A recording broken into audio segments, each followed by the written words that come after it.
शिक्षा के क्षेत्र में मैंने जनपद का पहला महाविद्यालय जो आपके कटरा चुंगुपुर में बना है वो मैंने खुलवाने का काम किया। लेकिन आज उस महाविद्यालय को भारतीय जनता पार्टी सरकार ने उसको बेच दिया, प्राइवेट के हाथों में दे दिया। हमने अपने क्षेत्र के युवाओं के लिए टेक्निकल शिक्षा के लिए उनको मैंने सारंगपुर में राजकीय ITI कॉलेज खुलवाने का काम किया था। लेकिन आज उस सरकार ने, भारतीय जनता पार्टी सरकार ने उस ITI कॉलेज को भी प्राइवेट के हाथों में बेच दिया है।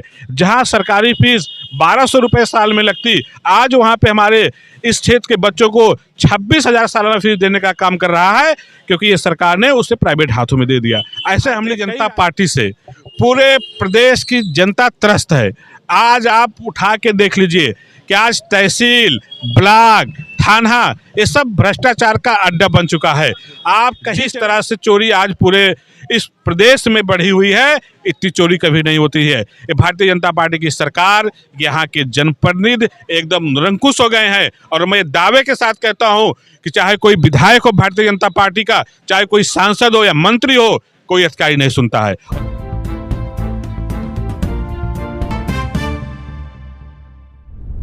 नमस्कार साथियों, मैं पंडित श्रीपति दुबे और आप देख रहे हैं सुल्तानपुर सच तक समाचार।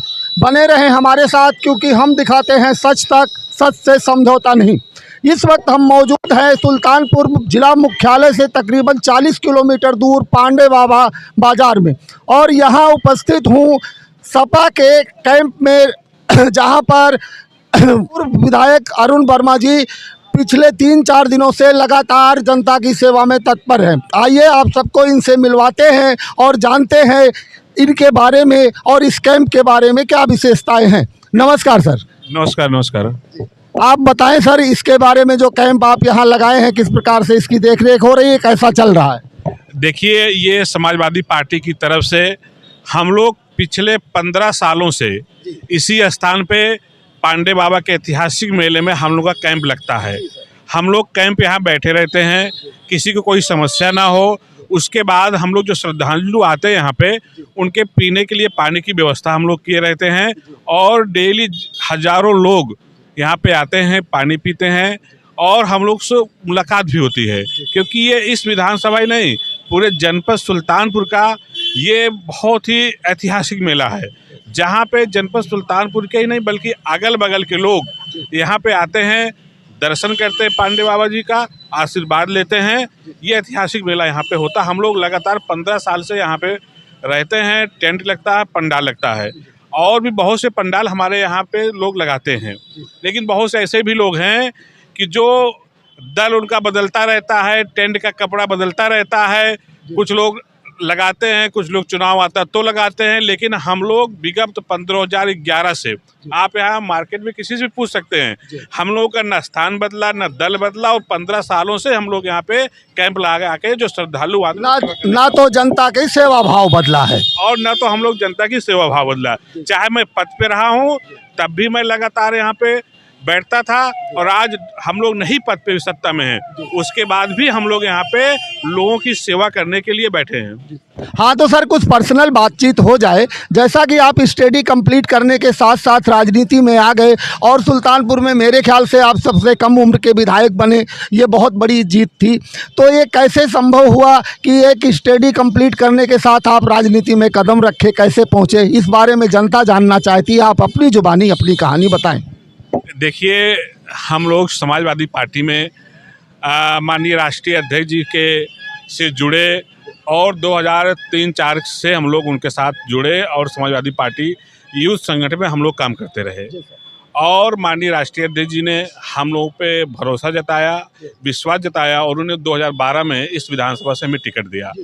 और मैं राष्ट्रीय अध्यक्ष जी का धन्यवाद देने के साथ साथ मैं अपने इस जयसिंहपुर विधानसभा जो सदर के नाम से है, उनकी सम्मानित जनता को भी मैं धन्यवाद आभार प्रकट करता हूं कि उन्होंने 25 साल 3 महीने में मुझे इस प्रदेश का सबसे कम उम्र का विधायक होने का मुझे जो गौरव प्राप्त हुआ, वो हमारे क्षेत्र की जनता ने किया। और हमेशा हम लोग अपने जनता के लिए, अपने क्षेत्र की सम्मानित जनता के लिए खड़े रहते हैं। अच्छा सर, एक और सवाल है। जनता ये जानना चाहती है कि आप अपने कार्यकाल के दौरान कौन सी प्रमुख ऐसी योजनाएं थी जिस पर कार्य किया, और मौजूदा सरकार उसके विषय में इस समय उसको कार्यान्वित कर रही है या ध्वस्त कर चुकी है? देखिए, हमने अपने विधानसभा क्षेत्र में जो जनता ने मुझे यहाँ से विधायक चुना और हमने कई ऐसे महत्वपूर्ण काम किया है। देखिए, किसी भी क्षेत्र का, किसी भी व्यक्ति का जो विकास होता है वो मतलब 3 चीज़ों से होता है, स्वास्थ्य, सड़क और शिक्षा। मैंने तीनों क्षेत्रों में काम किया। मैंने स्वास्थ्य के क्षेत्र में, आपको जानकारी मालूम होगा कि बिरसिंहपुर में मैंने जिले से बड़ा अस्पताल बनवाने का 100 बेड का काम किया था, जो लगभग 30 करोड़ की लागत से बनके तैयार हुआ और पिछले 5 साल तो नहीं चल पाया था। लगभग 7 साल बाद जब अस्पताल शुरू हुआ, लेकिन आज भी वो सारी सुविधाएं वहाँ नहीं मिल रही हैं। वहाँ डॉक्टर की कमी है, वहाँ फार्मासिस्ट की कमी है और तमाम लोग वहाँ जाते हैं, लेकिन आज दवाएं उपलब्ध नहीं है वहाँ पे। डॉक्टर वहाँ पे बाहर से दवा लिखता है, जांच बाहर से कराने काम करता है। वो ऐसा हॉस्पिटल था जो आधुनिक उपकरणों से युक्त अस्पताल था, जहाँ पे NICU था, ICU था, बर्न यूनिट था, MRI थी, वो सारी व्यवस्थाएं उस अस्पताल में थी। लेकिन ये भारतीय जनता पार्टी की सरकार ने आज अस्पताल भले शुरू हो गया है, लेकिन वो व्यवस्थाएं नहीं दे पा रहे हैं। दूसरा है सड़क। सड़क के क्षेत्र में मैंने बहुत काम किया। आपने देखा होगा कि देश की सबसे बड़ी express way, Purvanchal express way, वो मैंने अपनी विधानसभा क्षेत्र से लगभग 40 से अधिक किलोमीटर हमारे क्षेत्र से होके गया है। पूर्वांचल एक्सप्रेस बन जाने से आज इस विधानसभा क्षेत्र के लोगों को लखनऊ जाना होता 2 घंटे में पहुंच जाते हैं, जहां 6 घंटे का वक्त लगता था आज 2 घंटे में बनते हैं। और हमने तमाम छोटी सड़कें, लगभग 200 से अधिक किलोमीटर की नई सड़कें बनवाने का काम मैंने 5 साल के अपने कार्यकाल में किया था। बहुत से काम हमने हलियापुर से वेलवाई संपर्क मार्ग कराने का काम किया था। सड़कों के क्षेत्र में काम किया। शिक्षा के क्षेत्र में मैंने जनपद का पहला महाविद्यालय जो आपके कटरा चुंगुपुर में बना है, वो मैंने खुलवाने का काम किया। लेकिन आज उस महाविद्यालय को भारतीय जनता पार्टी सरकार ने उसको बेच दिया है, प्राइवेट के हाथों में दे दिया है। दूसरा, हमने अपने क्षेत्र के युवाओं के लिए टेक्निकल शिक्षा के लिए उनको मैंने सारंगपुर में राजकीय ITI कॉलेज खुलवाने का काम किया था। लेकिन आज उस सरकार ने, भारतीय जनता पार्टी सरकार ने उस ITI कॉलेज को भी प्राइवेट के हाथों में बेच दिया है। जहां सरकारी फीस 1200 रुपये साल में लगती, आज वहां पे हमारे इस क्षेत्र के बच्चों को 26,000 सालाना फीस देने का काम कर रहा है, क्योंकि ये सरकार ने उसे प्राइवेट हाथों में दे दिया। ऐसे हमने कई राजकीय इंटर कॉलेज, चाहे बुआपुर का मॉडल स्कूल हो, सिकरा का मॉडल स्कूल हो, तमाम ऐसे राजकीय इंटर कॉलेज भी बनवाने का काम हम लोगों ने किया था। मैंने स्वास्थ्य के क्षेत्र में, शिक्षा के क्षेत्र में, सड़क के क्षेत्र में भी काम कराने का काम किया था। जी, बहुत बहुत धन्यवाद। अच्छा सर, एक बात जनता जानना चाहती है कि 2027 के दौरान आप क्या रणनीति बनाए हैं और आपकी मुख्य प्रमुखताएं क्या होंगी? देखिए, 2027 का जो चुनाव होने जा रहा है, आज भारतीय जनता पार्टी से पूरे प्रदेश की जनता त्रस्त है। आज आप उठा के देख लीजिए कि आज तहसील, ब्लॉक, थाना, ये सब भ्रष्टाचार का अड्डा बन चुका है। आप कहीं चले जाइए, बिना पैसे का आपका काम नहीं होना है। जनता त्राह त्राह कर रही है। हम लोगों को बिजली नहीं समस्या मिल रही है। आपने देखा भी, हमारे किसानों को यूरिया खाद के लिए लाइन लगाना पड़ा, हमारी माताओं बहनों को लाइन लगाना पड़ा। लाइन में कितनी हमारी माताएं बहनें पानी के बिना बेहोश हो गई। वो तमाम लोग आज गांव में देख लीजिए इस समय किस तरह का अफवाह है, ड्रोन का अफवाह है, चोरियां लगातार हो रही है। जिस तरह से चोरी आज पूरे इस प्रदेश में बढ़ी हुई है, इतनी चोरी कभी नहीं होती है। ये भारतीय जनता पार्टी की सरकार, यहाँ के जनप्रतिनिधि एकदम निरंकुश हो गए हैं। और मैं दावे के साथ कहता हूँ कि चाहे कोई विधायक हो भारतीय जनता पार्टी का, चाहे कोई सांसद हो या मंत्री हो, कोई अधिकारी नहीं सुनता है। और समाजवादी सरकार थी, एक छोटा सा कार्यकर्ता थाने पे चला जाता था, फोन कर देता था तो वही थाना अध्यक्ष खड़ा हो जाता था। लेकिन यहाँ के विधायक अगर किसी को फोन करते हैं तो उनका काम जो होना होता है वही काम नहीं होता है। आप सही कह रहे हैं सर। अच्छा, एक चीज़ बताइए, जैसे समाजवादी पार्टी या सदर विधायक अरुण वर्मा जी जनता से संवाद किस तरह से स्थापित करेंगे 2027 में, इसकी कोई रणनीति है आपके पास? देखिए, मैं लगातार 5 साल चाहे विधायक था या आज 9 साल होने लगभग जा रहा है, बिना पद के भी मैं अपने क्षेत्र की लोगों के बीच उनके सुख दुख में शामिल होता हूं। और मैं दावे के साथ कहता हूं, आज तो सोशल मीडिया का ज़माना है। आप सोशल मीडिया उठा के देख लीजिए, हमारा सोशल मीडिया चेक कर लीजिए और जो वर्तमान विधायक उनका सोशल मीडिया चेक कर लीजिए, आपको ये मालूम चल जाएगा जनता के सुख दुख में। और सर्व समाज के लोगों के बीच जाने का काम करता हूँ मैं, कभी जात और धर्म देख के, जात और बिरादरी देख के काम नहीं करता हूँ। सबके सुख दुख में पहुँचने का काम जितना मुझसे हो सकता है मैं पहुँचने का काम करता हूँ। बहुत अच्छी बात है सर, और जनता भी इस बात को अच्छी तरह जानती है कि आप हर आदमी के सुख दुख में हर वक्त खड़े मिलते हैं। अच्छा सर, एक चीज़ बताएं कि सुल्तानपुर की जनता की मुख्य जो समस्या है वो क्या है, और आप उसे अगर इस 2027 में आप किस प्रकार से उसको सॉल्व करने की कोशिश करेंगे, इसके बारे में कुछ प्रकाश डालिए। देखिए, जनपद सुल्तानपुर में अगर कारखाने के नाम पे, कोई इंडस्ट्री के नाम पे अगर कोई चीज़ है तो सिर्फ इकलौती सहकारी चीनी मिल है। ये सरकार डबल इंजन की सरकार, यहाँ पे सांसद थे वरुण गांधी जी ने कहा था कि हमें सांसद बनाइए, इसको हम बना देंगे। उनकी सरकार बन गई डबल इंजन की सरकार। प्रदेश में 10-11 साल सरकार, देश में 11 साल से उनकी सरकार, लेकिन आज सहकारी चीनी मिल का इन्होंने क्षमता नहीं बढ़ा पाई। यही सबसे मेन मुद्दा है जनपद सुल्तानपुर का। किसानों के लिए हम लोग मौका मिलेगा तो यहाँ की सरकारी चीनी मिल की क्षमता बढ़ाएंगे, जिससे हमारे किसान भाइयों को उचित मूल्य मिल सके। क्योंकि मैंने देखा है कि हमारे किसान भाई चीनी मिल पे गन्ना जब नहीं बिकती है तो बेचारे वो बीच खूज क्रेशर पे आधे दाम पे गन्ना बेचने का काम करते हैं। इसलिए हमारा मुख्य समस्या मुख्य मांग होगी, और जो हम लोग सरकार मौका मिलेगा तो हम लोग चीनी मिल की क्षमता बढ़ाने का काम करेंगे। और इस जनपद सुल्तानपुर में हम लोग उद्योग भी लगाने का काम करेंगे, जिससे हमारे युवाओं को रोजगार मिले। और जिन इन्होंने ITI और महिला महाविद्यालय के उन्होंने बेचने का काम प्राइवेट के हाथों में किया है, उसको हम लोग हटा के पुनः सरकार के हाथों में लाएंगे, जिससे जो फीस उनकी 10 गुना हो गई है, वो फीस जो सरकारी फीस लगती है वही फीस लगे। हम लोग को यही मुद्दा रहेगा। हम लोग यही आगे काम करेंगे कि हमारा किसान कैसे खुशहाल हो। ये भारतीय जनता पार्टी सरकार ये सिर्फ कहती किसानों की आय दुगनी करेंगे, लेकिन आज किसी भी किसान से पूछ लीजिए, हम भी किसान के बेटे हैं, यदि जो हम खेत में लागत लगाते हैं वो हमारी लागत नहीं निकलती है। आज किसान परेशान है, नौजवान परेशान है, व्यापारी परेशान है, हर वर्ग के लोग परेशान हैं, और लोग इंतजार कर रहे हैं कि 2027 कब आए।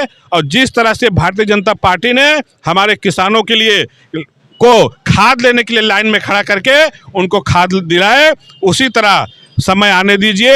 यही गरीब जनता, सर्व समाज के लोग, सर्व धर्म के लोग भारतीय जनता पार्टी को हटाने काम करेंगे, और फिर उत्तर प्रदेश में माननीय अखिलेश यादव जी को लाने काम करेंगे। क्योंकि अखिलेश यादव जी ने एम्बुलेंस चलाया था 108, कन्या विद्याधन देने का काम किया था। हम लोगों ने किसानों के सिंचाई आज भी फ्री है, और भारतीय जनता पार्टी के लोग क्या बात करेंगे। आपको याद हो, किसी की दुर्घटना हमारे साथी की हो जाती है तो उनको 5 लाख रुपए किसान बीमा दुर्घटना मिलता है। ये भारतीय जनता पार्टी सरकार की देन नहीं है, ये यहाँ के विधायक की देन नहीं है। ये अगर देन किसी की है तो आपको पता होगा, पता कर लीजिएगा। जब माननीय मुलायम सिंह यादव जी मुख्यमंत्री थे तो उन्होंने किसानों के लिए 1 लाख किसान बीमा दुर्घटना योजना के तहत देने का काम किया कि किसी की भी आकस्मिक मौत हो जाती है, एक्सीडेंट में मौत हो जाती है, सांप काट लेता है, बिजली करंट मार देता है, तो उस बच्चे को, उसके परिवार को अगर एक भी बिस्वा जमीन है उसे 1 लाख रुपए देने का काम करेंगे।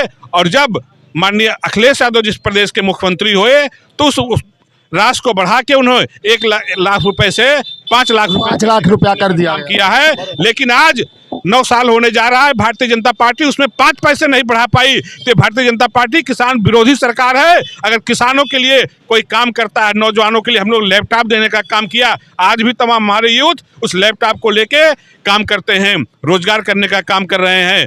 हम लोग कन्या विद्याधन देने का काम किया, लेकिन भारतीय जनता पार्टी क्या दे रही है? 2000 रुपए दे रही है। 2000 देने का क्या काम कर रही है? उससे ज़्यादा आज बिजली का बिल चले जाइए, गांव में लोग 10-10 हज़ार बिजली का बिल आ रहा है, खाद नहीं मिल रही है, डीजल का दाम बढ़ा दिए हो। 2000 देके हमको आपको चिढ़ाने का काम करते हैं, कहते किसान सम्मान निधि है। सम्मान निधि थोड़ी होती है कि आप हमको आशीष बनाना चाहते हो। आप चाहते हो आप फ्री में शिक्षा नहीं दोगे, आप फ्री में नौकरी नहीं दोगे, आप फ्री में इलाज नहीं कराओगे। आप फ्री क्या देते हो? राशन देते हो, जिससे कि हमारे बच्चे पढ़ ना पाए। हम आपके सामने सिर्फ राशन के लिए खड़े रहे। इस 10 साल में भारतीय जनता पार्टी की सरकार क्या की है? आप कहते हो कि देश विश्व गुरु बन रहा है। आज आप सोचो देश की क्या स्थिति हुई। अभी आपने देखा जब पूरे विपक्ष ने कहा, देश के सभी दल के नेताओं ने कहा कि पाकिस्तान पे कब्जा कर लो, लेकिन भारतीय जनता पार्टी ने क्या किया? सीज फायर कौन रुकवाया? सीज फायर, आप सोचो कितनी शर्म की बात है कि ट्रंप ऐलान कर रहा है सीज फायर करने के लिए। इसलिए भारतीय जनता पार्टी हमको आपको हिंदू मुस्लिम में लड़ा के सिर्फ वोट लेना चाहती है। हमको आपको आपस में लड़ा के सिर्फ वोट लेना चाहती है। अगर आप विधायक जी का समर्थन करते हैं, जोरदार तालियों के साथ इनका स्वागत करें। बहुत अच्छी बात इन्होंने कही है। तो इसलिए जनता तैयार है, समय की इंतजार कर रही है। आने वाले चुनाव में भारतीय जनता पार्टी का सुपड़ा साफ हो जाएगा। उनके विधायक जिस तरह से अपने आप को समझ रहे हैं हम कभी हारेंगे नहीं, तो यही जनता है, लोगों को हराया भी 2-2 बार है। तो जनता से बड़ा ताकतवर कोई नहीं होता है, चाहे कोई विधायक हो, कोई मंत्री हो। जनता जिसको चाहती है उसे जिता देती है, जिसको चाहती है उसको हरा देती है। इसलिए जनता से बढ़ के कोई नहीं होता है। और यही जनता, क्योंकि 10 साल में जनता परेशान है, न खाद मिल रही है, न बिजली मिल रही है, न पानी मिल रहा है और न नौकरी मिल रही है। आप सोचो पेपर होता भी टीजीटी पीजीटी का पेपर आया 2022 से चल रहा है और कम से कम 5 बार परीक्षा टल गई। आप सोचो ये भारतीय जनता पार्टी के लोग, ये प्रदेश के मुख्यमंत्री योगी आदित्यनाथ जी, जब हमारा नौजवान रोजगार मांगता है उसके लिए धरना देता है, तो यही लोग लाठी बरसाने काम करते हैं। और जब यही हमारे नौजवान कांवड़ लेके जाते हैं तो यही भाजपा की सरकार फूल बरसाती है। तो ये सरकार नौकरी नहीं देना चाहती है। ये सरकार सोचती है कि पिछड़े दलित गरीब के बच्चे बेरोजगार बने कांवड़ धोते रहें, इनको नौकरी जरूरत नहीं है। इसलिए लोग समझ चुके हैं, अब हमें फूल आपका नहीं चाहिए, हमें नौकरी चाहिए। अगर हमें नौकरी मिल जाएगी तो हमारा परिवार आगे बढ़ जाएगा, हमारे माता पिता बुढ़ौती कट जाएगी। इसलिए हम लोग एक होके सब लोग चाह रहे हैं भारतीय जनता पार्टी को 2027 में हटाएंगे और माननीय अखिलेश यादव मुख्यमंत्री बनाएंगे। जी सर, बहुत बहुत धन्यवाद, बहुत खूब। अच्छा सर, एक और आखिरी सवाल आपसे करेंगे कि अपनी प्यारी प्यारी जनता से 2027 के लिए आप कम शब्दों में क्या कहना चाहें? देखिए 2027 में अपने क्षेत्र की सम्मानित जनता की से मैं यही कहना चाहूँगा कि आपने मेरा 5 साल का कार्यकाल पश्चिम में देखा है और लगभग 9 साल होने जा रहा विपक्ष में। हम आपके बीच बने हैं। हम न दल बदलते हैं, न झंडा बदलते हैं, न क्षेत्र बदलते हैं। बहुत से नेता यहाँ पे आए, आपने देखा होगा दल भी बदले, कभी किसी झंडे माते, कभी नीले झंडे माते, कभी लाल झंडे माते हैं, कभी यहाँ से लड़ते, कभी कोई लम्हुआ चला जाएगा, कभी कोई चला जाएगा। लेकिन यहाँ का बेटा है, भाई है, न हमने कभी दल बदला। 15 सालों से यहीं से एक ही दल से लड़ रहा हूँ, न कभी हमने क्षेत्र बदल, न कभी क्षेत्र बदलेंगे। इसी विधानसभा से आगे भी चुनाव लड़ने का काम करेंगे। तो साथियों, ये थे जयसिंहपुर सदर पूर्व विधायक श्री अरुण वर्मा जी ने जो अपनी बात रखी और 2027 में किस प्रकार से पार्टी चुनाव लड़ेगी उसके बारे में अपनी राय व्यक्त की।